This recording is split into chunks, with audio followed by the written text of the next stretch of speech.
So hello and welcome to Kinship Earth Connections, a monthly networking event series for evolutionary leaders and heart-centered Earth advocates. I'm your host, Lauren Archer, Executive Director of Kinship Earth. On behalf of our founders, our board of directors and advisors, our donors, and our extended community of kindred spirits, I'm delighted to welcome you today and want to thank you for joining us. At each Kinship Earth Connections event, we introduce members of our network, help facilitate introductions and strategic alliances, and foster our growing community as one global network, working together on our shared goal of helping humanity awaken to our inherent kinship with all life on Earth. Today, we're delighted to welcome Dr. Eduard Muller, founder and president of the University for International Cooperation and co-creator of the Regenerative Costa Rica initiative. Dr. Muller is an internationally recognized trend-setting leader with extensive professional experience over 4 decades on 5 continents and dozens of countries in a wide array of fields. His work has covered management and innovation in higher education, global and climate change communication, nature conservation and nature-based solutions, business and biodiversity initiatives, public-private partnerships, conservation and development, sustainable and now regenerative tourism, eco and agrotourism, rural community development, community management for poverty reduction, functional landscapes, and more. You can read his entire bio on our website, but for now, let's give a warm Kinship Earth welcome to Eduard Muller. Eduard, please tell us a little bit about yourself, what I didn't cover, what you want to share, and thank you again for being with us today. Thank you, Lauren, for the invite. Kinship Earth for the invite. It's hard to talk about yourself. So basically, I'm Costa Rican. I know I don't sound like it sometimes when I speak English, but it's not my mother tongue. But actually, I consider myself fortunate to have grown up in different parts of the world and have had a upbringing as a kid very close to nature, which gave me a different feeling from the beginning of what I wanted to do in life. And I also come from a family of educators and scientists, and I decided to basically found my own university 29 years ago to educate in sustainability. I didn't see any possibility of traditional universities breaking down the walls of their departments and doing really transdisciplinary work. And I thought it would be very easy setting up my own university, and it wasn't, because a lot of the teachers have the inability to unlearn. And I think a lot of the universities are teaching the wrong things. And if we want to move forward to a holistic approach, to transdisciplinary approaches, to the spiritual dimension, it's very difficult to work under the traditional frameworks, with be it academic institutions, be it our government institutions. I mean, we see in many countries, the Ministry of Environment is an enemy of the Ministry of Agriculture, whereas land is land, and it shouldn't be divided in segments. This reductionist approach has really been hurting us in our capacity to understand what's happening and to respond. So I don't think we will solve climate change, poverty, biodiversity breakdown with the traditional approaches. So we need to reinvent the way we do it. And that's basically what I've been dedicating my last 29 years as president of the university, and especially after developing conceptual framework about 10 years ago, moving into applying this to reality. I think academics usually tend to discuss a lot about definitions and theory, but most of them have not even put into practice a lot of what they are writing about.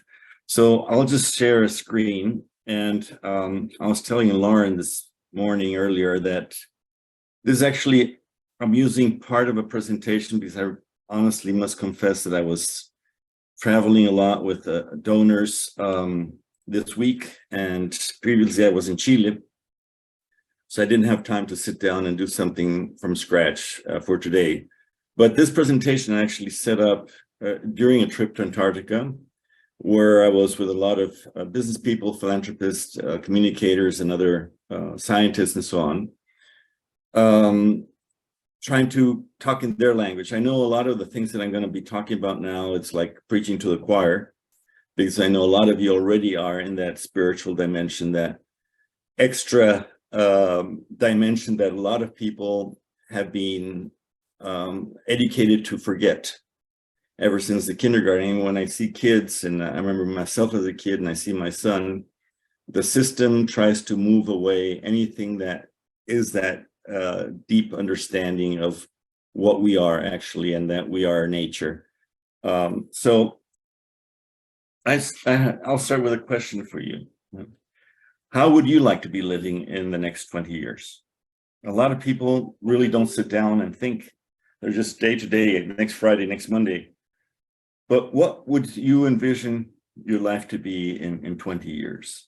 What about those that have grandchildren? How would you like them to be living? And if we go back 36 or 35 years ago to the definition of sustainability, which was actually leaving future generations the same opportunities as we had when we were born, we know we didn't do that. We actually mortgaged their whole future. And right now, a lot of the youth are just, they don't even want to study because they don't see a future. And I don't know why we've been taught another thing, which is wrong, that somebody's going to come and solve it. The UN is going to come and solve it. The new president is going to come and solve it. The new government, the corporate sector is going to come and solve it. And no, it won't come from up, top, down. It will come from down, up, and it will come from all of us making a change. So anything, whenever you talk about regeneration, we still need to focus that the first thing we need to regenerate is ourselves. And that is a process. And then how do we engage our community into that regenerative process? How do we go to our place we live, our city, our town, or our country, and how do we influence the planet? I don't know how many of you have read the Earth Charter or work with the Earth Charter. If you haven't, look it up and read it. I think if you can apply those 16 principles from the Earth Charter on your daily jobs, we will be able to move forward a lot better. So it's time for humanity to choose its future. We don't have another 20 years to decide. We need to decide now, and we need to act on that decision. Do we want a better future, or do we want to learn in a system that's collapsing? So learning how to adapt to a collapsing planet. Should we take actually hands-on and start producing solutions? So I know, and this is the Drake passage, which was very difficult for a lot of people. It's 2.5 days of really turbulent waters. So we need to navigate through these turbulent waters, but we are still on time to build the future we want. So I'm going to focus a little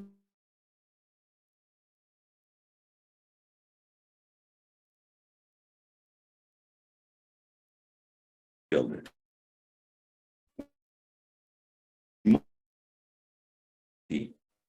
There are multiple ways. Everybody has their own. I'm sorry, I'm getting a message that my internet connection isn't stable. So cut off, just no, Lauren, and I can repeat. Yes, yeah, are you hearing me okay? Just a little section there, so we caught the beginning. Okay. So these multiple pathways, we need to coordinate, we need to get together. So there's, as I mentioned, there's no recipe, but we do need to try to go at least in the same large direction to get a massive movement going on, to cross a chasm, to be able to make change happen. So individual solutions won't really take us where we need to get. So this is an invitation for all of you to join us in creating a future of abundance. We were brought up in a future of scarcity. The banking system, the political system is geared to generating that sense of unsafety, of dependence, of military power, giving us the safety we need, when actually if we got rid of all the military, we'd be living in a very good planet. We got rid of all the men making decisions, we'd be living in a better planet. So how do we move into that that state of abundance and well-being for all, how do we know where to start? How do we know how to prioritize our actions? And that's where a lot of people get lost. A lot of people are thinking only on climate change and carbon reduction. Most of the UN system is thinking of carbon markets as a solution. And that's mainly cosmetic. I mean, our decarbonization strategy in Costa Rica is focused on electric mobility. And I have nothing against electric cars. I drive one, but it's cosmetic. It's not going to solve any of the climate change problems. So people are still thinking that technology and carbon are the solutions. And they're talking about geoengineering, which is extremely dangerous. Who's giving the people the right to do this geoengineering on the commons? I mean, it's not that, especially in the US, which I don't call America because America is from Canada, Alaska, all the way to Tierra del Fuego. But even that, now this is America. No, the whole thing, the whole world is actually being damaged by a lot of these initiatives that are starting to pop up. So one of the guiding stars for my work has been the planetary boundaries approach. The first version came out in 2009. And basically what it does is the green there, that green circle, is the safe operating space for humanity. So that is the operating space that humans could keep on living on the planet. Anything on the outside of that is, especially in the darker orange, that's basically high risk of losing our safe operating space. So if you look at this, we see biosphere integrity, basically biodiversity loss, is already at a high risk for kicking us out of the planet, followed by biochemical flows. That's basically nitrogen, phosphorus, fertilizers. So it's something that would be low-hanging fruit to get rid of overnight, and we could actually save a lot of issues just by getting rid of fertilizers. And somehow we are taught by a weird, unmoral relationship of universities with petrochemicals that universities are still producing basically salesmen for chemical components instead of agronomists or people who understand how to produce food correctly. A Novel Entities Act came out last year, and that's basically plastic pollution and chemical pollution. So that's also the high risk. So then comes green water, which is the water available for nature, for agriculture. And then comes land system change, and then comes climate change. So the focus on climate change alone is actually not really a priority in terms of what is going to get humans out of the planet first. So this actually is a good North Star to see what we need to focus on. How do we open that reductionist view to look at a broader picture and understand what is really important? What do we have to tackle around our living area? How do we collectivize this process to actually have an impact on the whole planet? So right now we are in the Anthropocene, which means most of the changes that are happening on the planet are caused by humans. They're not anymore natural. You can talk about solar flares, you can talk about a bunch of other things, but really what's happening is our work on this planet, our efforts to destroy are actually coming true. So a lot of people don't realize the role of biodiversity. And actually I was talking with one of the big donors, philanthropists, and he basically asked, why should I care about biodiversity? Because they think of the polar bear, they think of the panda bear, they think of 1 million species going extinct. It's not about species extinction. Yes, the first species to go extinct due to climate change was the golden frog, the golden toad from Monteverde in Costa Rica. That was the first documented extinction due to climate change. And together with that, over 50 species disappeared in those 2 years, 86, 87. But if you look at this graph and you look Latin American, Caribbean, we've lost 94% of the abundance of biodiversity. So it's not about species, it's about abundance. And I guess most of you, I see a lot of people here with gray hair. We remember when we went out for a weekend with the car, we had to come and scrape the windshield to take all the insects off. That is not happening anymore. That is what abundance is about. So the amount of biodiversity is what actually allows ecosystem to produce the services for us to keep on living on the planet. And this can be fresh water, this can be oxygen, this can be carbon capture, this can be food production, pollination, all of this. Yes, the North America, oh, you only lost 33%, but you had already lost most of it before. Europe lost it before. We are still biodiverse, and that's why our percentage is larger. It's almost difficult to get rid of, squirrels in the northern latitudes. But this is critical for our survival. But going back to the 2015 planetary boundaries, there was another study in 2017 by Campbell that basically brought planetary collapse and agriculture together in 80% of the causes. So agriculture is causing 80% of planetary collapse in ecosystem services. So agriculture is the cause, then agriculture should be a solution. So that's why I focus a little bit more on agriculture in this presentation. And the loss of biodiversity, and this, I still didn't have all that great hair at the time I wrote this, and this was for an engineering academy. We won't solve biodiversity loss with biologists or ecologists.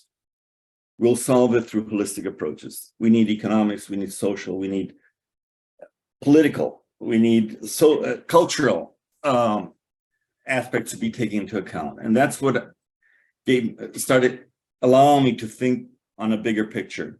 We do have methods that allow us to measure things differently. Kate Rayworth with her donut economics. She put the planetary boundaries on the outside and the social foundation in the center. And we can see, this is the global picture a few years ago, but you can see the world and the social aspect still has a huge amount of gaps.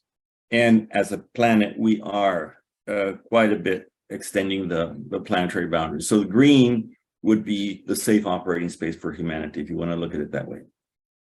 There are lots of other initiatives. This is Daniel Bossa sent me this from New Zealand. The Maori did their own donut, and it's inverse as the Kate Rayworth donut. It's putting humanity on the outside and nature on the inside. So they start with a spiral from nature. So they're looking at it from the indigenous point of view, that we are originating in nature.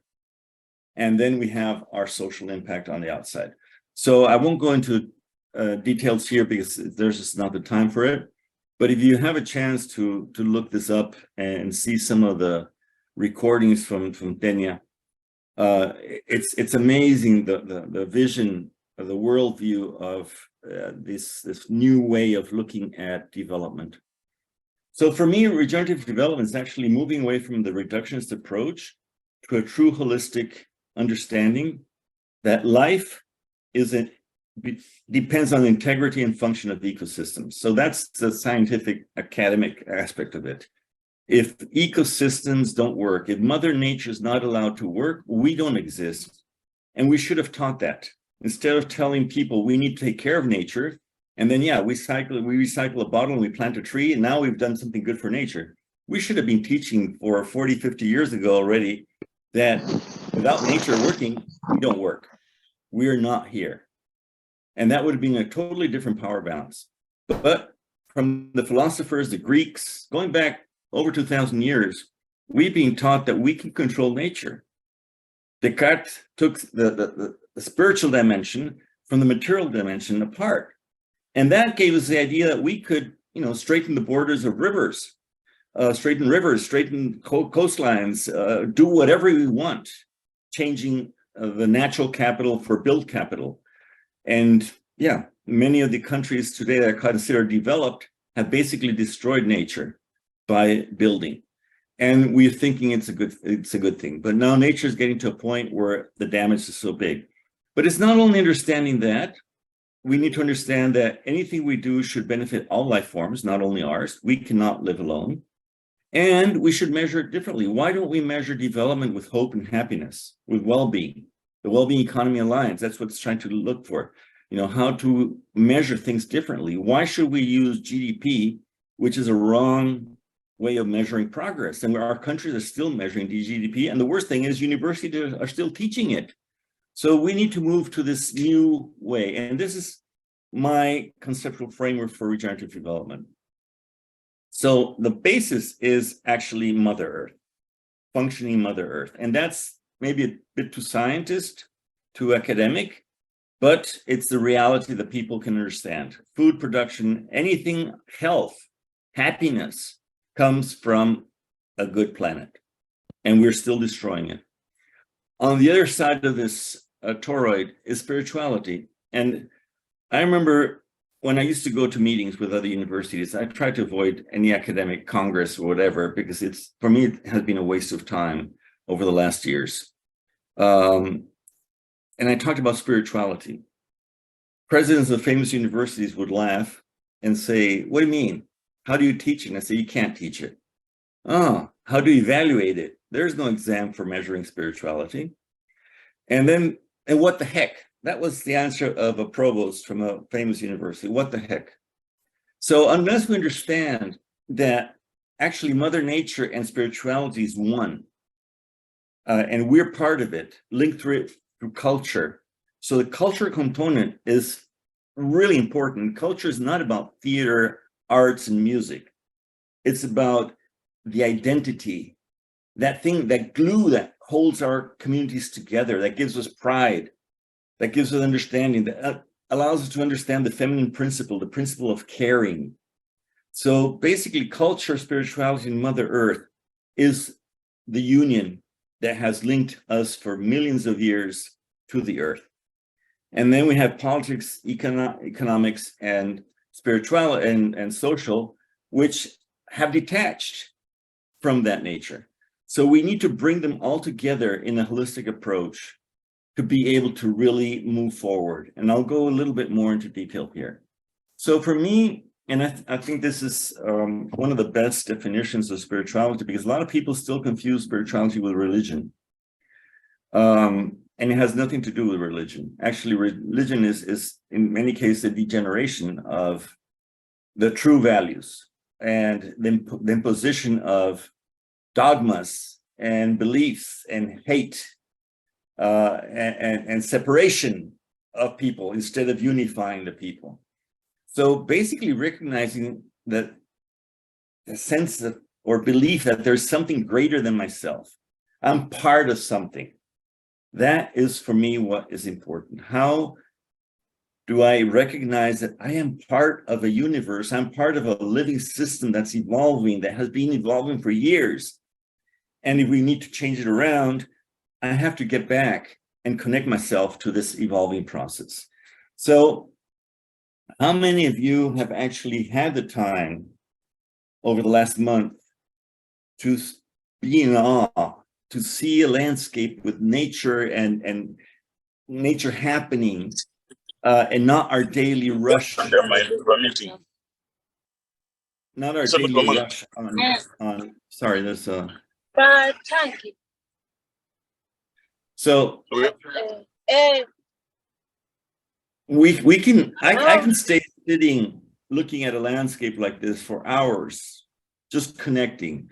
Other people meditate in different ways. Other people think that yoga and meditation is the way to follow. It doesn't matter. There are no recipes. It's just, we need to really be able to connect. So what does this slide show you? What do you feel when you see, are these a bunch of insects just on the ground? Or is this a diversity of life? And we can see these butterflies, they migrate from thousands of kilometers to meet, and you can see them like talking in little groups. This connection with nature is what we need to rebuild and regain, especially in our kids. It will be hard for some adults to be able to do this, but our kids have to be reconnected from nature. So going back to the academic part, I mean, we're just generating so much data, information, knowledge. And I was lucky enough to study my PhD in Germany, where my teacher said, look, use yourself, your experience, your common sense before you look at the statistical programs. But most academics have lost that ability and just depend on what the computer spits out to see what's true or false. And if you go back to science, one hypothesis, that's what I was trained in my educational system. And I always told my teachers, you're wrong. There's not only one question. There's thousands of questions with thousands of answers. And if we're still looking for that one question, we're doomed. So we need to move away, and we forgot to transform all of this into wisdom. Our elders worked with wisdom, and we are really now in desperate need to apply this wisdom to action now. So we need to move to this stage of turning knowledge into wisdom. And that means moving away from the reductionist science to really looking at how nature works and how we can use nature's wisdom. If you go and look at Wikipedia, it's the ability to think and act, using knowledge, experience, understanding, common sense, and insight. It's about ethics. It's about benevolence. That's what wisdom is about. And we just forgot. We forgot to turn things into wisdom. So we need to use Mother Nature's wisdom. And it has been evolving for millions of years. We are nature. And that's where functional biomimicry comes in to help us for the academic world. How does nature work? How can we copy that to regenerate nature itself? So what does a regenerative society mean? Our societies have become very static, very dependent. We're waiting for somebody to come and do things for us.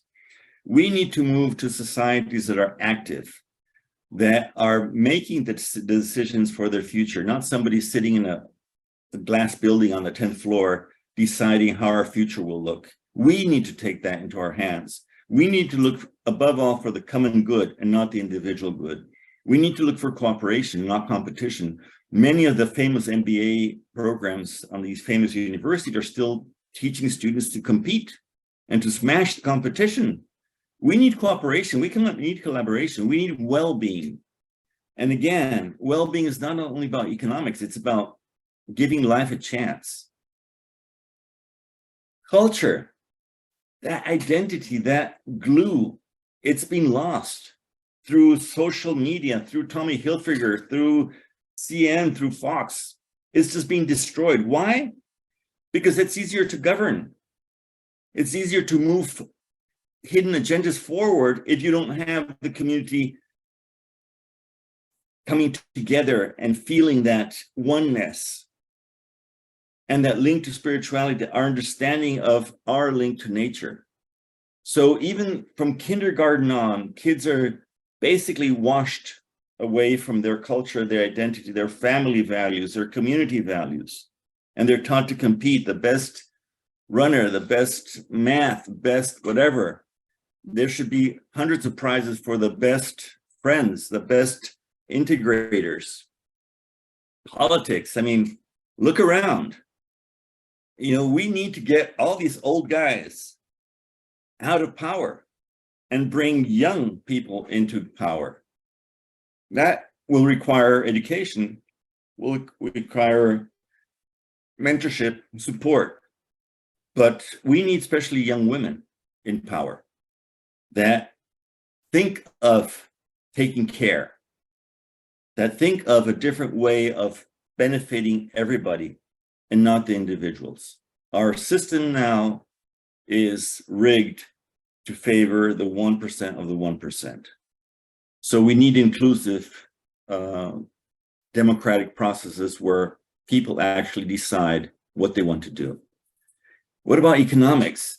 And I always talk about regenerative economies, not economy. There won't be a single economy anymore. It's not capitalism, not socialism.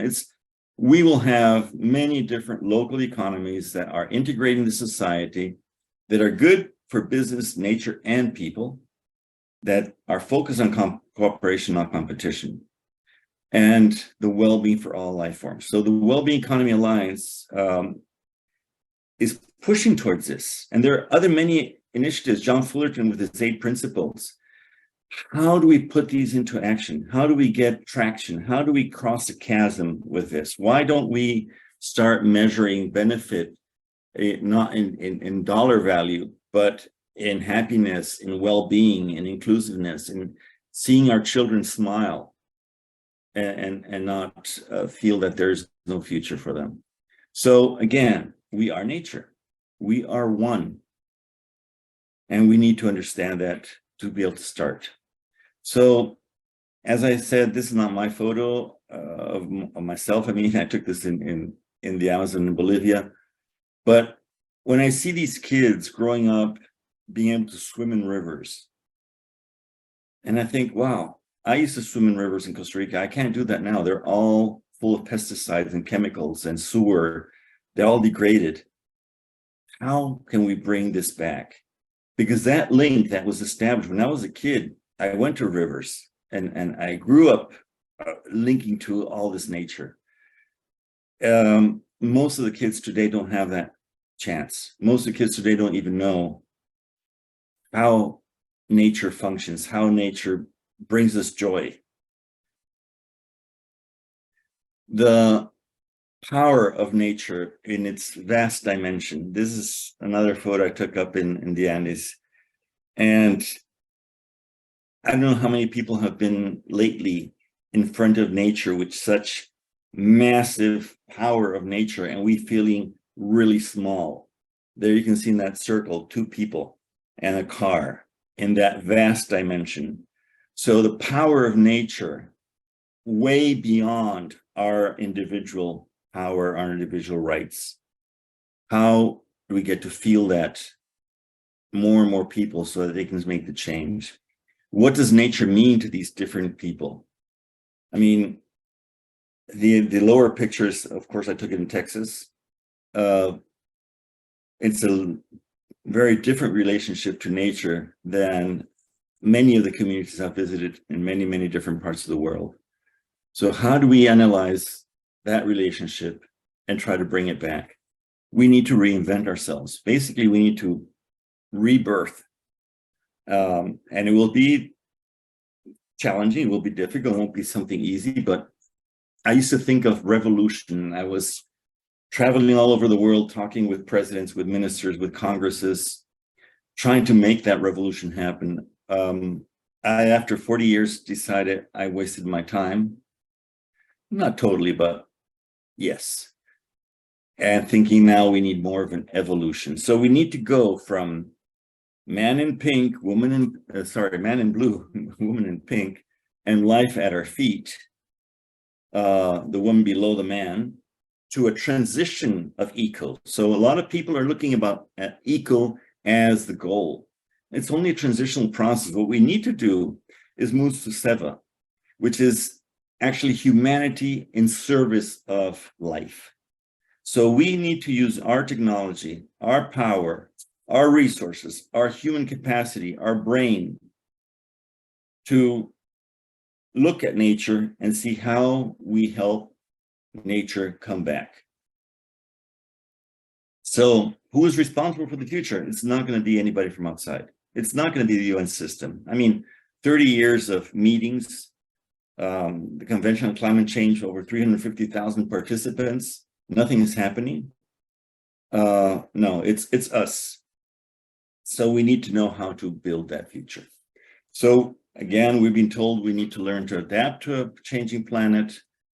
No, we can still build the future we want. And that is what we need to focus on. So are you going to stay and be a spectator of this new normal, build back better according to United Nations? I mean, COVID was a present from the nature that put everybody on its knees, not only the vulnerable people. And basically, we gave nature a vacation in 4 months in 2020. What happened? All over the news. Wildlife started spurring, the airs got clean, the pollution was washed away. In months, life popped up all over the planet.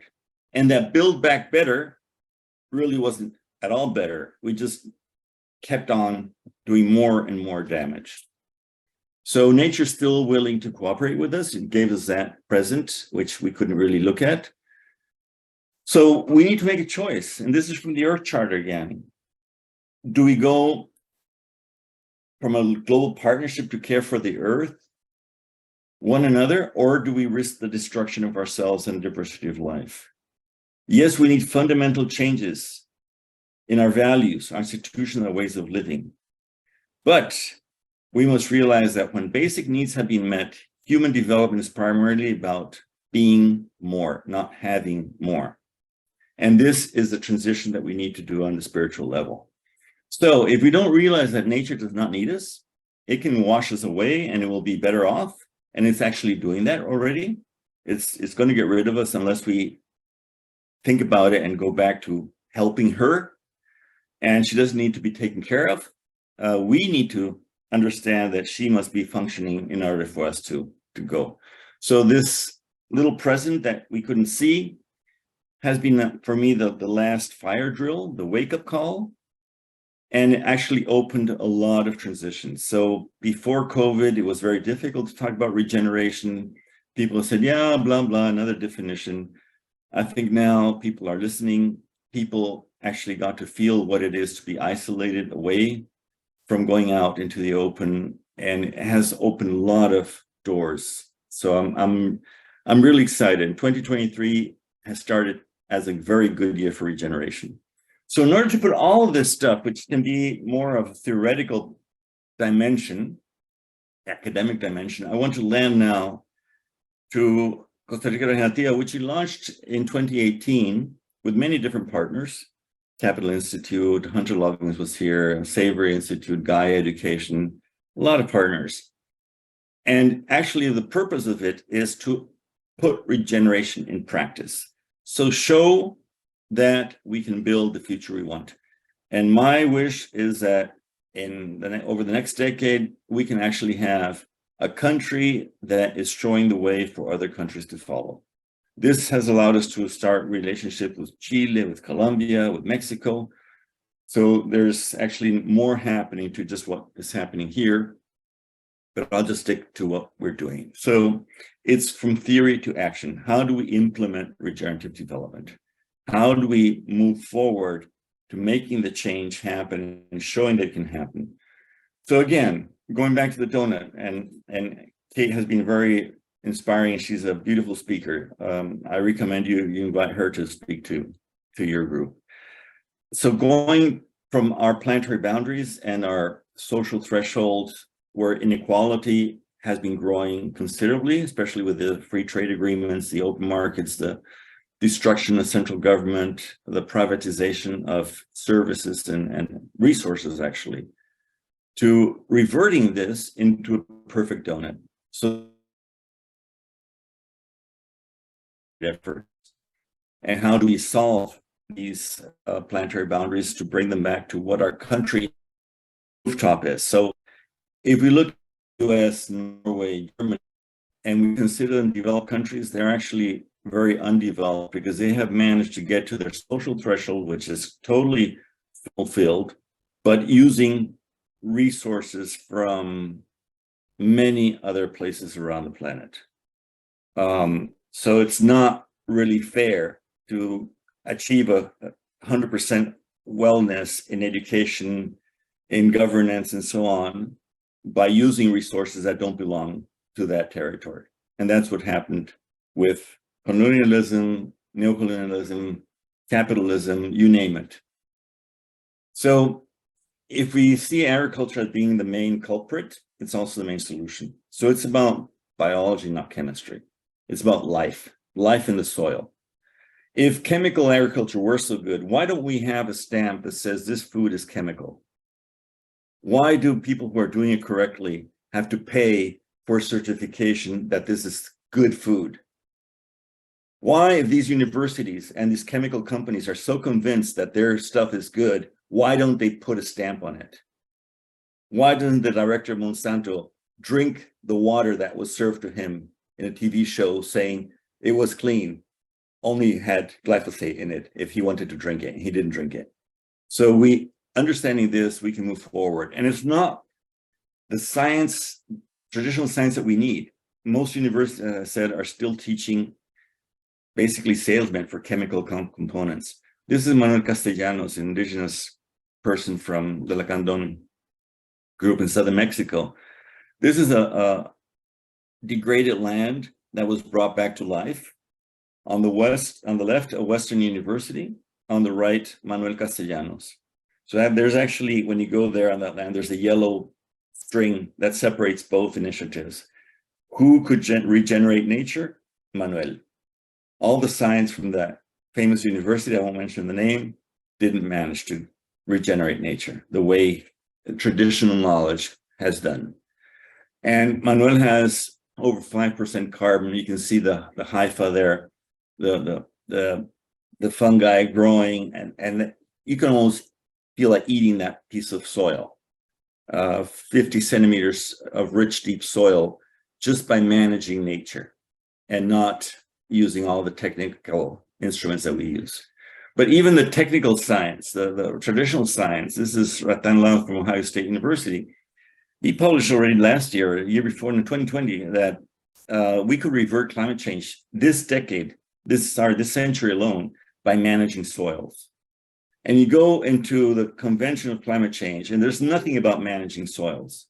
It was just barely started to come up over the last 2 or 3 years. Before that, electric cars, reduction of emissions. So we have the solutions on hand. Actually, Rodale goes a bit further. If we change the way we produce cattle, not get rid of cattle, that's another bias. But if we get our cattle systems, I'm not talking about feedlots in the US, I'm talking about grazing animals. And we put them into holistic grazing like Alan Savory has been telling us to do for over 50 years, we could be fixing more carbon per year than our whole economy produces. So we could reverse climate change just by changing the way we produce cattle. And we don't have to take the jets away from the billionaires to do this. We can gain time to have technological evolutions on whatever type of transport we have in the future without using oil. So why are we not using these low-hanging fruit? If we bring regenerative agriculture to regenerative grazing together, we can basically capture 150% of the global emissions every year. This would allow us by 2030 to have under 400 parts per million, which would give us another 20 years to act on the things that we're supposed to act that are not happening. So the focus on political solutions, economic solutions, corporate solutions still has to be done, but we shouldn't be looking at this as a priority. We need to reverse what we can in the short term. And this is what we've tried to prove on the ground. So Zeth Itzkan, he's been working on this for years. And he basically says if we just convert 3.5 million hectares, 3,500 million hectares, we could be under 350 parts per million in 30 years, just by working on cattle alone. And there's more and more evidence on this. We're developing sensors with a company called Soil Information that is a spin-off of Carbon Underground. We have sensors that now can measure metabolism in the soil. Over the next few months, maybe a year or two, we'll be able to prove to the world what happens actually in the soil when we manage cattle grazing in a holistic way. Landscapes, bioregions, it's a focus on the ground. It's a focus on territories. So all of this theory have to be applied on the ground, where you have a problem on a bioregion and you bring all the people you want, ecologists, biologists, economists, anthropologists, but you get one problem and work on it from all the different dimensions. It's not every group working separately. You bring them together and you analyze the problem. That's the only way I could find in my university how to get transdisciplinary work done. People are not willing to start learning different disciplines. So they can bring their own disciplines, but there has to be an orchestra director, which up to now, in my case, it has been me, but I already have other young people that are starting to step in that can bring all of this into a harmonious approach. But this is the size of the scale. A lot of the eco-villages, a lot of the pilot projects, a lot of the successful stories are small projects that have to be brought together. We need to some at a bioregional level to start having impact at a global level. So, for example, when we moved here to Guanacaste, which is the region I'm actually living in now and working in, basically it's dedicated to tourism. And with the closing of tourism due to COVID, people didn't have savings account, no food was being produced here, people were starving, and there were suicides in some of the communities we were working with. Young people committing suicide because they couldn't see a way out. So we were looking for resilience and for community development. This is a photo I took after the second hurricane. We had 2 hurricanes in 3 weeks. And our plants kept on growing even through the hurricanes. And we were told we couldn't produce food in this area because of degraded soils. So it's all about showing, yes, we can do it. And here is the evidence. We converted these degraded soils where we were told by other universities, by the ministry, you cannot produce food there. We converted them into this. And this is 3 months into starting from zero. We got 10 tons of food per hectare per month with communities that didn't have agricultural experience. So you can see the abundance of 35 different crops right here. They had food. There were things that they didn't like to eat, that like the bitter stuff, the kale and all that. We had to bring in cooks to teach them how to use it. But after a few months, I remember one of the mothers saying, she called her kid and said, look at his skin. It's shiny again. And we're not feeding them any more junk food. So we can do it. And this is what regeneration is about. Using nature, we can produce abundance, not scarcity. We can harvest water. This is a photo in Nicaragua from one of our team members. We are just looking at indigenous practices on how to produce with mulch and collect water and have abundance. We don't have weeds. It's amazing. We can produce large amounts of carbon into the soil just by putting mulch on it. The moment you add a drop of fertilizer, you kill this process and you start from zero. So this is a picture from the abundance of one of the community farms. Look at the amount of food harvested in one day. We're showing it can be done. Food forests. We're now moving more into food forests. It takes more time because the trees have to grow and we're out of the COVID emergency. But you can produce, indigenous communities have produced up to over 500 crops in their same territory. Why do we have to go to monocultures? Here, if something goes wrong with one product, you have 300 other products you can live from. So this diversity, this is how nature works. Yes, you cannot put a 12 or a 50-foot tractor in there. So we have to work on other techniques for large-scale agriculture, but it can be done. And this is a learning and empowerment process. So we go to schools, we go to communities.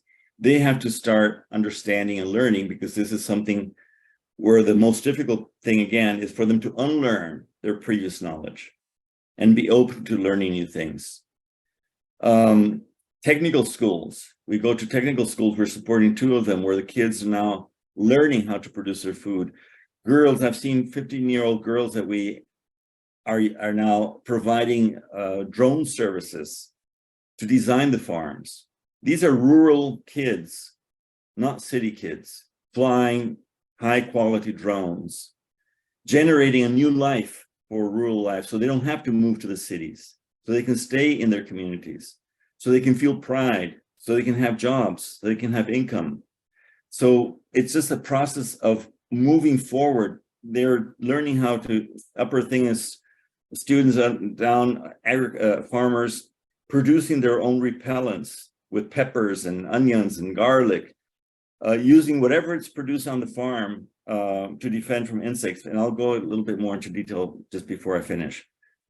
Biodiversity, we need to rescue the amount of different products we used to eat before. Now we're down to a few that are even modified genetically, tremendously damaging to the human body and to our health and to the health of the ecosystem. Why don't we go back in time and try to see how we can rescue all the diversity of food we have?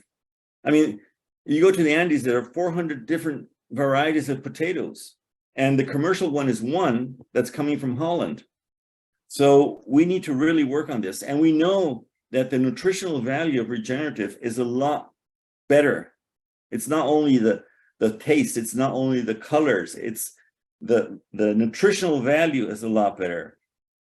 We need to bring in the traditions and educate them how to use these new products, because as I said, these women didn't know how to eat the bitter stuff. So we brought in cooks to show them. Now they say, now we like the bitters because we feel better. We are healthier with the bitters. We know that the bitters are bringing us the nutrients that we need, which we weren't getting before. We have the Savory Hub for Costa Rica already officialized, and this is business. So I'm working with farmers. I'm working with Federation of Cattle Farmers to actually change 200,000 hectares into carbon negative, biodiversity positive, money positive. So by increasing their productivity through regenerative grazing systems, we can harvest carbon, we can harvest water, we can have a better economic benefit, and we're also negotiating connectivity conservation. So every single farm that we work with, cattle farms, those 200,000 hectares, the first thing we do is look, where are the biological corridors that are needed for Costa Rica to conserve its biodiversity, to recover its biodiversity. And then we scale it down to the farm level. This is a true farm. This is a farm right 3 kilometers away from my house. On the right, you can see the drawing. Those are areas that we're going to give back to nature by enhancing biological corridors, helping them recover. And that will unite a protected area that's on the left to a private area that's on the right. And that will allow the monkeys and the cats, wild cats, ocelots and so on, birds to flow and migrate and increase in their numbers. So we can increase production. And I tell the farmers, okay, we're going to double your income, but I want you to give 5 to 30% of your land back to nature. And it's business. So it doesn't have to be philanthropy. All they need is support for electric fencing, for training, the educational part, and the water. And this is business linked to bringing life back. Another thing very interesting, the same farm, the community farm, that degraded soil, after 4 months, we had 177 species of insects coming back. And people told us we were crazy. You're producing food and you're producing insects? Those two things don't come together. You have to get rid of all the insects if you want to produce food. Well, it results that after now a year and a half or 2 years since we established some of these farms, the good insects are controlling the bad insects. We don't even have to use the repellents anymore. We got to an ecological balance, just as it is in a forest or a wetland. A forest does not need fertilizers and pesticides to thrive. So we're getting to the understanding that nature is a balance, and we're bringing that balance back by bringing in these populations back. So we need to measure it. The communities don't need these measurements, but the traditional Western science does need it. So we are measuring everything to prove in numbers how insects are increasing, how our bat populations are behaving, how the insect-eating birds are behaving, how soil is behaving, how is the carbon behaving, how's water harvest behaving. So we need to measure everything, and I'm talking about literally measure everything, to demonstrate to the naysayers and to the reduction scientists that we can actually bring life back while we produce, while we make money, and while we bring communities to a better living. We're doing this in the marine space too. I'm not going to go into details, it's just too long. We're doing this in cities. We have a biophilic cities program with a mayor that declared many, many years ago in his city where he was the mayor for 12 years. The first thing he did was declare pollinators citizens. So he gave pollinators the right to live in a city. And the city has to start attending the rights of these pollinators to live. And now there's actually a city in Texas who he's mentoring somebody there, the bee, whatever city near Austin, that has declared them honorary residents. They couldn't declare them as citizens because the legal aspects in that city didn't allow them, but now they're honorary citizens of this city. And there's a shift in the way nature is being looked at in cities. So urban landscapes have to be functional. They cannot stop the functioning landscape. So we build biological corridors. Actually, in Nicoya, the mayor, through a program of mentoring, is closing down all the roads, all the streets around the Central Park, and doing a biological corridor to the poorest part of the town, so that community that's left outside can walk through this beautiful corridor right downtown and be part of the city. So a lot of things are happening. This, again, the measurement part for those who want only numbers and who have the tunnel vision of carbon and money, we are setting up this MRV collective in our group that is actually allowing to measure all this stuff and put it on blockchain and all the common stuff. We really don't need this on the personal side and on the community side, but to change the way the current economy looks at it, the current politicians look at it, we need to show this data. Now, just to close, education. So our educational system is totally wrong. Yes, we are in an exponential change now, and ChatGPT is a good example. I don't know which student is going to sit down and think of going through, at least it was Google, not anymore the cards in the library where I grew up, having to go to the library and look through shelves of cards. But kids are using ChatGPT to make their essays. Are we going to go against this, or are we going to try to work around it? So how do we face education? And what is education for the future? How do we learn to co-create the future we want? It's not about satisfying individual needs. We need to get people to start working together to build a better future, not to just satisfy a corporate job giver. So we need a lot more startups. We need a lot more people, young people, generating their own businesses, their own lives, creating their future together. So we need to bring back the soft skills, which I call critical skills. I think it was a mistake calling them soft skills. So the hard skills are more important? No way. Kids don't need any more. The hard skills they can find on YouTube University. The soft skills is what we need to help them with.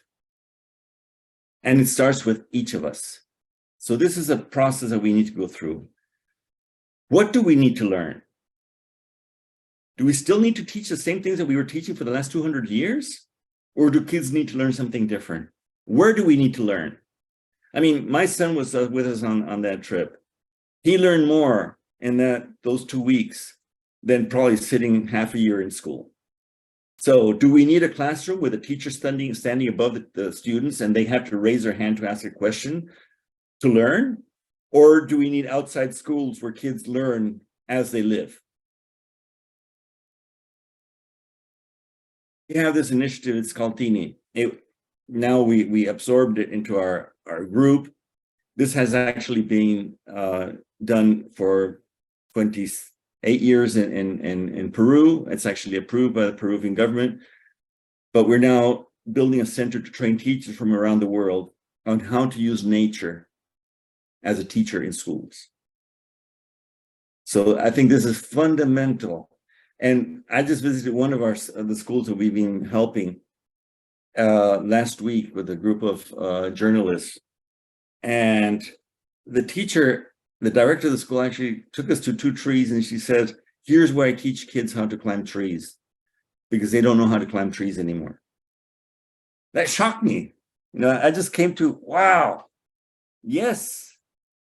I mean, I grew up climbing trees. A lot of us grew up climbing trees. Kids don't have opportunity anymore. So how are they connected to find real solutions if they haven't climbed a tree? So we need to redesign education. It's not about competition. It's not about the best student smashing all his co-students to get further ahead. It's about cooperation. It's about co-creation. It's about feeling responsible. It's about resilience. Our kids are not being prepared to face the challenges that are already happening.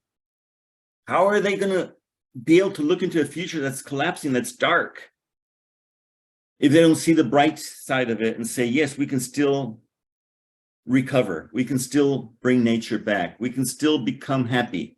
We can still build that future. We've done a lot of innovative educational programs in the university. We've done collaborations with Ubiquity and other universities. We're working on the educational part, but it's tremendously difficult to actually engage students because the demand is not there. Students don't know what they need to know. And they're still thinking of current jobs that don't exist anymore, actually. In 10 years, 9 of the current jobs won't even exist anymore. So how are we changing our educational system to provide the needs for these young people to be able to build that future? We established also in 2018 the Regenerative Communities Network, which is a series of bioregions that are working together. We have Chile, Peru, Colombia, Mexico, other countries that are coming together so we can actually co-create solutions for regeneration together and exchange experiences. And students will be able to have a passport. It's not a degree hanging on the wall. It will be a place where they register their accomplishments, their contacts, their networking, their results, their wishes, and then we can start really building. This has already happened. This is during COVID, actually. 3 countries coming together to give solution at a bioregional level. So we've developed this platform. We're still needing some more resources to finish it. But basically, it's a networking system, a graphic LinkedIn, if you want to look at it like that, that will allow students to do their own courses, design their own courses. We're launching now in July, a platform with minimum of 30 courses already. Students can actually design their own learning pathways, but they can connect to bioregions, they connect to mentors and to professionals directly and really start working together. So you can actually look in there and say, who's working on regenerative tourism around the world? And you can connect to those people and start working together. And while you work, you do courses and you learn through mentorship. So we can actually massively get a new generation. We're calling them first responders for regeneration. We need that massive scale. This is just an example of one of the pilot projects we ran. We've done 2 cohorts on a certificate in regenerative entrepreneurship. This is a student in Ghana, and he's turning his village into a food forest with other youth of the village. Can you imagine the impact of this? Food forest with amount of food being produced, they recover the water, they recover their livelihoods, they have a purpose to live. Right now they're decertified and kids don't have a future. So this is one of the examples I can show you. And now we just partnered with Walking Softer, an organization that's based in the US. We got this farm, that's actually a photo of the farm, where we're going to develop a center for regeneration, a global center, and we hope to be able to bring students and teachers and cooperate with many other bioregions and prove that regeneration can happen. We're bringing the highest tech in satellite imagery, in these carbon sensors, soil sensors, soil metabolism, all the gadgets that we can use and see what works and what doesn't work, and we prove to the people. So what does the future look like? I mean, I'm glad I'm not that lonely sailor anymore. 10 years ago, I talked about regeneration. There was no echo. People just looked at me with square eyes. So the future is about cooperation. We need to cooperate. It's about scaling. It's about bringing that consciousness that we can do it. We have the power to do it. We don't need any politician to tell us what to do and to come and solve things. We need a narrative. We need business models. We need education. We need to demonstrate that it works. We need guidance. And above all, youth needs hope. So we need to give them hope.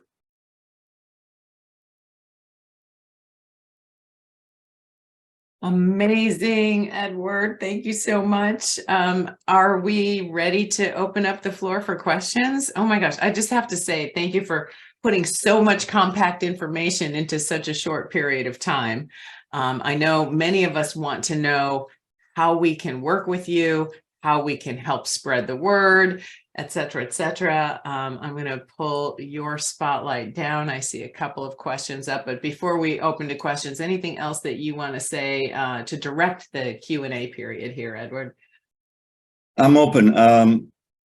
In such a short time, it's a challenge to inspire people.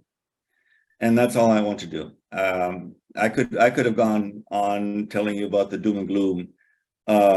But no, this is looking forward, and 2023 is the year of regeneration. It's coming. A lot of people are coming and saying, how can I help?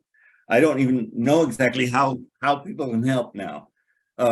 Yeah, we need money, we need resources, but we need more cooperation. We need to bring people together. There's so many real great initiatives like Kinship Earth. But if we keep on working separate, we're not going to cross that chasm. We need to get to 13% of people involved in change, and then it will happen alone. And we won't be able to do it if everybody's looking at their belly button. So true, so true. Okay, I'm going to toss it to Dr. Stephen Gomes, Chairman of Kinship Earth. Please feel free to unmute yourself and ask your question. Well, Edward, it's so great to see you again and hear your wonderful work. And I'm glad we could have a small part in helping to spread the word. And you actually segued right into what I was going to ask. I don't know if you remember Everett Rogers. Everett Rogers was a friend of mine at Stanford University, and he came up with the idea of when does an idea become unstoppable? And it's the critical mass of that idea is around 13 to 15%, depending on who you. So we see at Kinship Earth that that's our job. Our job is to accelerate that critical mass as fast as we can. So offline, I'm going to be calling you separately about an organization that might be absolutely an excellent partner for your work to really complement what you're doing, you complement what they're doing. And I'll do that separately, but I just want to thank you for your time, for being here. And my question is, could you say a little bit more about that 13%? How do we get there in your mind? Okay, there's several ways. For me, the easiest one, being involved in education throughout my life, is by generating this network of first responders. We can get thousands of students enrolled because we're helping them build their future. And when I launched the first certificate in regenerative entrepreneurship in 2019, it was amazing. Even through COVID, the students that finished, I think there were about 30, all of them changed their life. A business person, 61 years old, sold his company and opened a foundation to promote regenerative tourism in local communities. A girl from New Zealand who was doing a banking career in Australia, she resigned to her banking career and is working on an organization that will place jobs for youth in regeneration. So I can give hundreds of examples how this changes life, because it's not traditional learning. It's not memorizing and repeating. It's not exams. It's actually learning how to live and learning how to live better. So if we can get this hive system that I showed kind of a little bit about it functioning, and we can get to 100,000 students over the next 2 years, and then 1 million, and then 10 million. That's the way to cross the chasm. And they can be working together. We don't have to guide it. We have mentors. We have a platform of mentors from around the world. We have very good speakers. Kate Rayworth has been giving talks. John Fullerton, you name it. Everybody, when I started, I sent out 36 emails, thinking I'd get 4 responses of people saying, yes, I want to be part. At the end, we ended up with 55 speakers, people writing to me saying, I want to speak. I want to be part of this. So we just have to generate that space. And it's a collaborative space. It's not a University for International Cooperation space. It's a global space where people from around the world can come and set up their courses, can mentor, can start sharing what they're learning, and technology is there. Before we didn't have the technology. I've run networks with 130 countries 20 years ago. It was basic email. And it was very difficult to keep things alive. Now technology is there. So we can actually reach to hundreds and thousands of people, especially young people that are now not learning to then in 4 years start a job and see who's going to hire them. No, they're learning every day to make their life better. And they're starting their businesses, and every day they're learning something better to make their business better. So they're engaged. I don't have to ask them to do their homework. They're doing it on their own. And if teachers are still thinking that repeating knowledge is going to help, they're going to be replaced by robots and ChatGPT and YouTube University quicker than they'll be able to respond. So true. George has a question. I do want to know, I mean, you've got one of the first, or if not the first, master's program in regenerative, is it regenerative entrepreneurship or regenerative education? Yeah, it's actually a certificate program. We didn't want to put it as a master's program, but it's a certificate program. Yeah. Yeah. So you'll send me the information so I can share it with everybody on how people. Yes, I will. Because I think that is an essential component to share. It has been life-changing for all the students we've had. Really life-changing, really, really life-changing. I see these examples. There's this other student in Indonesia. He's working with 10 coastal communities to regenerate the tourism. It's amazing. Yeah. That's the kind of empowerment that I think we're all looking for. You know, there's different types of personalities. We're just reading a book about the 6 kinds of working personalities, and one of them is the galvanizer, someone who can galvanize and inspire people to get moving. And I see that's exactly what you're doing, and you're not doing it just out of air and fluff. You're doing it from your 4 decades of work in the trenches, and then showing the real proof of what the on the ground people are doing to make the actual improvements. So thank you. All right, George Orbelian, one of our own amazing networkers, and who's an earth advocate, ocean advocate. Please share your question. Well, let Walter and Susan go first. Okay. Well, let me remove your spotlight. Hi, Walter and Susan. Okay, I think you can hear me now. So, we live in Ecuador, and I think you've already had an invitation for our meeting that starts in June 19th. I have no idea if you can make it, but we have a very active group here. There are about 10 of us creating a sovereign watershed bioregion, and we're using seeds and also script currency to create the economic platform so that we can do that. But more importantly, as we're starting to work on transforming the agriculture here, we have 3 very fertile valleys. We're about 4,500 feet high, and it's very exciting what we're doing. But I can see you've already answered so many of the questions we have, or you've created systems to do what we have to do. I feel like we're trying to reinvent the wheel, whereas you already got the wheel going. So I guess my question is, how can we connect with what you're doing, and so that we can speed up what we're trying to do? Yeah. We're totally open to collaboration. All we need to do is set up a call, and I'll bring my staff, and we can see what you're doing. And if necessary, we can go and pay you a visit, or you can send somebody here to learn with us. It's all about cooperation, and we're totally open. We do have in Spanish, so it will help your people there in Ecuador, a set of videos. It's called Costa Rica regenerativa.org. I can send the information later to Lauren. She can send it out. Where we have many instructional videos and also videos that tell the story, a documentary of how we're doing it. So there's a lot of information, and we're going to be developing a lot more, because this new farm will allow us to actually do more research, applied research. So we're actually working with high schools and technical schools, but they close in for vacation. So some of the experiments are not successful because the buildings are closed and whatever. So now we have our own farm, and we'll be doing a lot of this, basically mixing everything. We're mixing indigenous knowledge. We're mixing the Cuban example, which saved Cuba from starvation.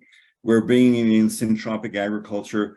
We're blending everything. I don't really care about definitions. I have a friend who writes to me every time I publish regenerative agriculture. He says, you have to call it agroecology. And I said, you're not going to drag me into definitions. We've been there too long. Whatever works, whatever mix works, and it's a trial and error. There are no recipes. It will be different in the lowland of those valleys and the higher lands of those valleys. It will be different in the 2 different valleys. So it's not a recipe book that you follow. And that's, I think, where traditional science has made a mistake. They've tried to refine things so much. And this is about trial and error, experimenting, developing, moving forward with what we have. We don't have time for perfection, and we can learn from our mistakes quicker than trying to achieve perfection. So let's go for it. That's what I tell people. If you wait for perfection, you'll never get anything done. That's exactly it. Yes. So I'm looking forward to making a deeper connection. I'll ask Lauren for your contact. Yeah. Yes. Okay. Be sure to connect you too. All right. I'm looking at the time, and I hope it's okay with everyone. We may go a few minutes over because there is so much rich information. So I'm going to make the executive decision that I'd like to see at least these next 3 questions answered. We have George, we have Carmen, and we have Mark. So George, please feel free to ask your question. Yeah, fantastic work, Edward. And I wanted to let you know that the Buckminster Fuller Institute, I don't know if you were aware of Bucky. The new director, Stuart. Oh, great. So we launched RCN, the Regenerative Communities Network, together, and he was at our launch of Costa Rica Regenerativa. So I'm very good friends with Stuart. Great. So we'll be working together. We're also now working on a approach where we work with Tony Sebia and James Arbib from Rethinking Humanity, as well as Bruce Mao from the Massive Change Network. So we can weave all this together with what Kinship Earth is doing, what BFI is doing, what you're doing, what they're doing. And so I really appreciate you connecting the dots. And you're, as Walter pointed out, you know, you've already got the wheel for regeneration, and that's a really important thing that everyone is trying to figure out how to do. I wanted to ask you about the standards you use when you do the evaluation of the ecosystems that you're going in to restore. Because Tom Chi, who's head of the board of BFI, he does reforestation with drones and so forth, and he does a very sophisticated analysis of the soil and the ground covers and so forth that's needed. And then also we have the Gump Research Station for Coral Reefs in Moorea, Tahiti, which is working with UC Berkeley, and they have a very sophisticated way of analyzing the ecosystem from the mountain peak all the way to the coral reefs on the island of Moorea. So have you come across any standards that you typically use in ecosystem analysis? Because I want to bring this to, we're working on a project right now with the Archangel Ancient Tree Archive to restore monarch butterfly habitat. And I would love to look at how we could do that in a way that's ecosystem geolocated, so we can help the monarchs in their moves. Yeah, the answer is yes. We've been developing, working on our system. We are cooperating. I know that more and more groups are around all this MRV process, and we're getting more information on how to measure it. We started monitoring actually initially individual groups like bats and insects and so on. Now we're actually looking at the system function, ecosystem function as a whole, and trying to bring all of this information together, moving away from the traditional approach of transects or determine certain species and so on. But we are in the middle of the process, especially with the group working with the MRV Collective, the MRV Studio, and we'll have an MRV lab on the farm and on different parts of Costa Rica and different parts of the world, actually. So we can start setting that up together. There's more and more technology available. So sonars and all sorts of different tools which you can use to identify what species are there. It's always a question of how you monitor the resources, because it's a lot of money required for monitoring. It's a very expensive process, and you don't get immediate results. You need to go for longer periods to see trends and stuff like that. So yes, I know Tom Chi has been linked to the MRV Collective, or at least they've been in meetings together. And I've had already 2 meetings with Stuart since he is at BFI. And we're actually working together with a group of people linked to BFI and other groups, trying to get to protocols on bioregional monitoring and see how we can do this. there is so much information, and we just need to share it and work together. So I'm not really the person who's in charge of the monitoring. Probably if I would ask one of my staff that is actually heading the monitoring process, he probably could give you a lot more information. But I'm more than happy to set up a conversation with Stuart, with you, and anybody else, and see how we can move forward and collaborate. This is all about collaboration. And I agree. It's from the mountain to the ridge, to the ridge to the shore, because I see so many efforts, and I've been involved with coral propagation and all that. It's useless to start replanting corals if the same crap is going to come down the mountain. And we're losing in Central America 200 tons of topsoil per hectare per year. That's 24 dump trucks filled with a bulldozer and dumped into the river every year on every hectare. There's no way planting corals will bring them back with that sort of input. The fertilizer, the green, all the nitrogen, the phosphorus that's going in there, all the sewage now with all the tourism development.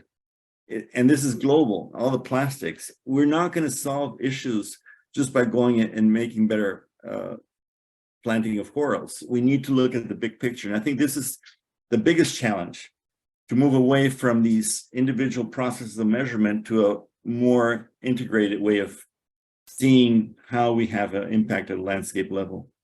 I'm not sure if I answered, George. I'm sorry. No, I agree. And you know, there's some Clovis Multrum, the composting toilet company. Do you know about them? Yeah. Mm-hmm. And you know, integrating composting toilets into our infrastructure for housing, so we reduce the sewage and the need for water, and then the contaminated water. So much to share. Thank you very much for your great work. No, my pleasure. All right, I see Dr. Carmen with her hand up. Please go ahead and ask your question. Oh, my goodness, that was amazing. Eduardo, soy de Puerto Rico.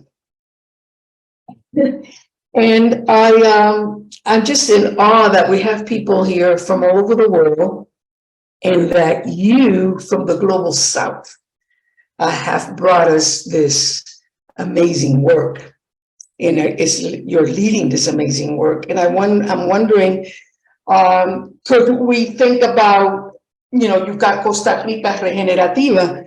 Can we think about Puerto Rico Regenerativo?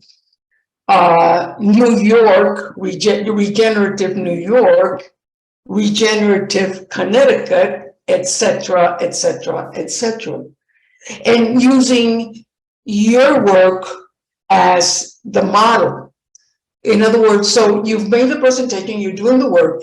Is there any way that we can, you know, put together a proposal, something where we take your work, you know, and how you've advanced this from theory to practice? Because I tell you, Eduardo, I just finished a regenerative economics course with Capital Institute and deep transformation with Jeremy Lin. Those two courses just completed this past week. And the call of all of the students, total of like 300 students, of all of us, is how do we move from theory to practice? And how do we come together to collaborate? That's it. Those are the two questions that we all have. Yeah. And so if we've got you, and we can bring it together, Global South, bilingual, English and Spanish, amazing, and put it together in some way so that then we can access funding from foundations that will then bring you in your work, so that we can basically emulate. Because I'm thinking, you know, Jude, I can't remember her last name, but this amazing leader that says we need to act locally, think globally, and feel cosmically. Mm-hmm. Okay, yeah. So how can we make this happen? You know, so we three people here have said we don't. You've already created the wheel. Beautiful. So now we bring you in. We fund you in a very particular way. We'll have to figure that out. Okay, so that then you can guide us And we can then emulate and duplicate, replicate what you're doing and create, amazing transformation in the world. Yeah, this is something I've talked with John a lot, Fullerton, about putting into practice the theory. And that's why we launched the Regenerative Communities Network back in 2018 with John, with Stuart.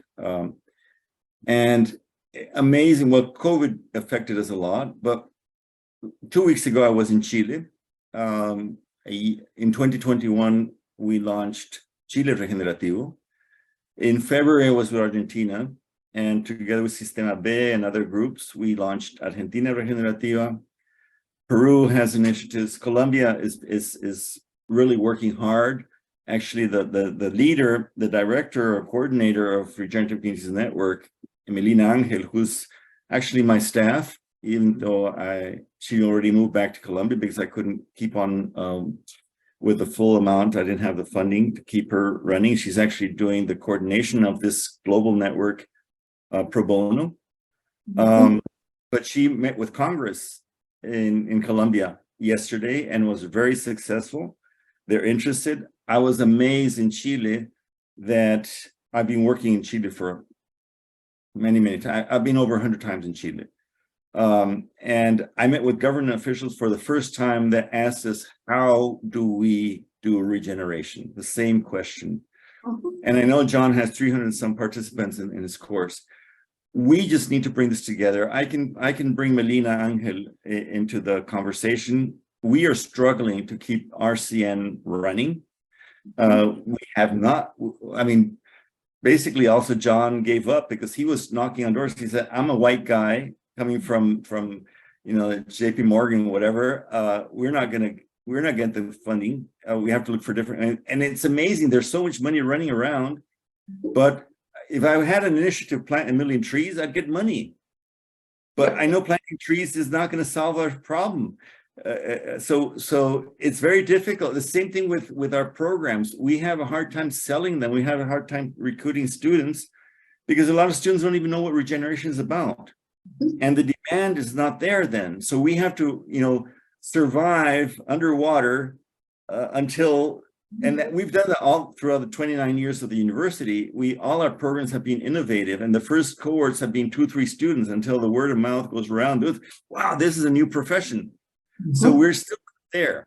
But in terms of cooperating, I'm more than willing to cooperate. I'll bring Melina. We have people from different countries now working closely together in this regeneration, and that's what the Hive is about. So I can't believe I've been now delaying the Hive launch for 7 months because I haven't gotten $387,000, which is what I need to finish the Hive. And right now, yesterday I got the bill to pay $1,700 to keep our platforms on the Hive. That's what I have to pay every month. And I don't have that $1,700 to keep the Hive running, which we've invested about $300,000 in developing over the last 2 years, because I haven't been able to finish it, but I don't have the money to keep on the platform.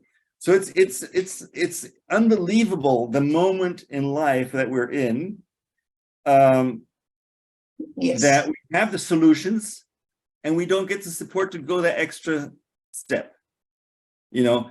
Yesterday I managed to pay my staff at the university with 2 weeks delay. So that's the life of a South Hemisphere person working on this. We're struggling to scrape all the pots and see where we can, who we pay first, and there's so much money running around, but it's very difficult to get. I've been lucky in terms of the farm. We got this organization who's now willing to really help us set up the center. But for other things like the Hive, people don't understand the power of education. Yes, so we'll be talking because I'm in the finance area, and something's got to give. Something's got to give. We've got to do something together. So I'll be in touch. Yeah. Let's keep the conversation going. And thank you so much. Appreciate it. Thank you. So much. I'm with you. When I first heard Edward's presentation, I was like, oh my gosh, everybody needs to hear this. So Mark, another amazing, not just a farmer, a veganic farmer who is doing incredible work on a local scale and is also involved in many regenerative movements worldwide. I'd love to hear from you. So let me spotlight you. Thanks, Lauren. Thanks, Edward. I love the presentation. I love your heart and the candidness of the passion. And as I was thinking of my question, I was thinking local, and I'm thinking like global. I'm thinking like all of the different initiatives, the work with Earthwise, the work with Haifa, the work with all of these spaces, Rancho Margot. And but my question was actually first was you mentioned Cosmos Farm. Is that in North America? Where is that? That's just 40 minutes away from my house here in Guanacaste, Costa Rica. Okay, it's in Costa Rica. Okay, I'm in North Carolina, and we have inside our deer fence where we have a small veganic farm. We decided to make our farm operate with no external inputs that weren't from plants or rocks. So we don't use any manures, we don't use anything. We make everything from plants with composting and things like that. And I was really happy Walter was able to visit, and a lot of people have visited, and Walter gave me a nice pat on the back, and he said that he was really actually not expecting my soil to have as much fertility as it does. And so I feel like there's a lot of initiatives that are beginning to collaborate and beginning to come together. And I feel when I ask myself, why am I doing this small farm and feeding people? It's really about being a prototype so that we can have 1,000 and then 1,000,000 of these. So I think it's everything, the work at Tom Chi with at scale, BFI Stewart, and all of these different initiatives. And I'm delighted to meet you now for the first time on the Zoom, is that we have to come from every angle, but I think that communities can respond to projects of the size and scope that they can understand and coordinate around. And so I really think these local economies, these local communities that are small, a couple hundred people in a village, in a town that find passion, and then from there it replicates, little mushrooms, blooming and flowering everywhere. So I just wanted to say hi and just say, I think for me, part of what I think is that we don't need as many animals. We don't have to figure out how to regeneratively produce more meat. We need to also think about how to not eat all of that meat. And so that's one of the tiny pieces of the puzzle that is passionate for me. Yeah, I agree. And I'm not in the space of discussing meat or not meat. I'm just looking at what nature did in the past. And for thousands of years, the oceans captured a lot of the CO2 that didn't allow life. But the other culprits of a beautiful planet we had before the Industrial Revolution were ruminants. And the bison with the wolves and moving, that's what generated several meters of rich carbon soil in central US and the African plains. It was animals. Actually, the whole system is geared with animals. The animals allow for the fermentation process, even in arid zones. So they have been part of nature. And I grew up in South Brazil, so I'm never going to be moving away from eating some delicious piece of beef. And these are happy cows. So they're not in these traditional feedlot type things. And actually, the first carbon negative cattle farm in Costa Rica is now 12 years old, and it's producing about ½ an inch of topsoil every year. So that farm, the elevation of that farm is now about ½ a foot higher than it was 12 years ago because of all the soil it's producing. So it's an easier way to produce with less labor, if you want to look at it that way. But it's fine. I mean, here's not if or, it's and. So we need many ands, and we need many ands to satisfy all the different people. That's why I said there are many pathways, but we have to kind of move together. Yep. On our farm, we added a lot of biochar to the soil that we made from local forest waste. And so, again, we know a lot, and we need to do all of it. Thank you. Yeah.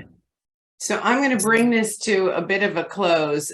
This gathering was largely inspired by our founder, Chairwoman Emeritus, Susan Davis Mora, who has created dozens and dozens of what she calls KINS networks. And that's people like us who really care, who want to work together, who focus on collaboration, not competition. And we know that it is relationships, building the relationships between and among us to support each other in all of our work. I want to honor and honor the representative intelligence of every single person in this room. We all have gifts to bring. Not everybody had a chance to speak. Let me do a quick screen share. I want to let you know that there is a platform that we are working with. This is working with Caitlin Archambault and Jamaica Stevens, the Open Impact platform. So we do have an opportunity where you can create your own profile. If you go to kinshipearth.org/join, you can create your own profile. We can continue to connect and collaborate online. Feel free to reach out to me directly. A couple of days after this presentation, it will be edited and posted on our website. And then I'll work with Edward in terms of whatever, making available links to his presentation. And I'm sensing that there is a really strong opportunity for more of us to want to work together, to collaborate, whether it's in funding, whether it's just spreading the word, introductions, all of that. So in the respect of time, I'm going to open it up one more time. Closing thoughts from anyone, any burning questions that you want to share into the room before we say our farewells? All right, none. So Edward, how about you? Thank you so much. Thank you so much for being who you are, for doing the work you do, for being such an inspiration. I want to move to Costa Rica. I want to come play and work with what you're doing and help spread the word. We have too many people moving to Costa Rica. yeah, okay. We all need to work where we are, right? Yeah, we have cities that are totally gentrified by now by all the billionaires moving down here and buying all the land up. So I'm not saying no, please feel welcome, but we don't all need to move to Costa Rica because then we'll do the damage we did in South California and Florida and so on. There you go. But yes, we need to collaborate. We definitely need to collaborate, and we can make every place in this planet a better place. Yeah. And we need to do that. And it's not complicated. That's the easiest thing about teaching regeneration is you don't need rocket science. It's simple. People understand it. People feel it. And yes, I need the measurement. I need the MRV process to convince the people who still need that sort of information. But for local communities, I just have to show them and they see it. For youth, they feel it. I don't need to bring them the numbers. So it's really simple to do it. And we see all these great experiments like Mark, but how do we get to those millions of Marks around the world doing the thing? That has been the catch. And now I truly believe that, right? Yeah, we need good narratives. I mean, look at the beautiful little farm, look at Kiss the Ground, all these documentaries that have started shifting the way we think of things. If we can have more on the ground versions of these stories, it will help. If we can unite and have a global educational program where we all participate. I don't have enough teachers in the university to attend 100,000, 200,000, 300,000 students, but we can do it from around the world. Yes. Woohoo! Okay, we're getting ready to close, although Danielle has been with us this whole time and her hand just went up. So if we're okay, Danielle, is it a quick question? Okay, feel free to unmute yourself. What you got?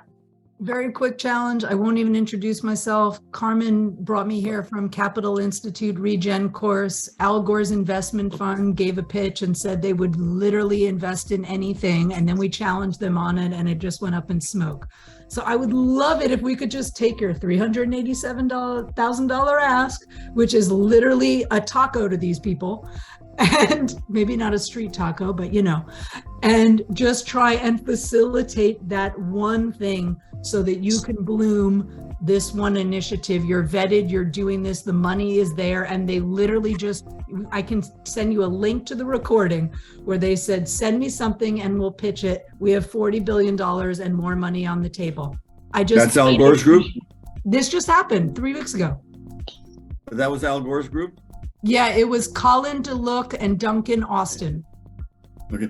I was one of Al Gore's climate change messengers, I don't know, 15 years ago, for 3 years. Yeah. I love it. Another example of the power of kinship, right? Working together, each one of us playing an important role in bringing all of this to the next evolution. So thank you, Danielle. We'll make sure that you get in touch with Edward. And again, I want to be mindful of the time we've gone over.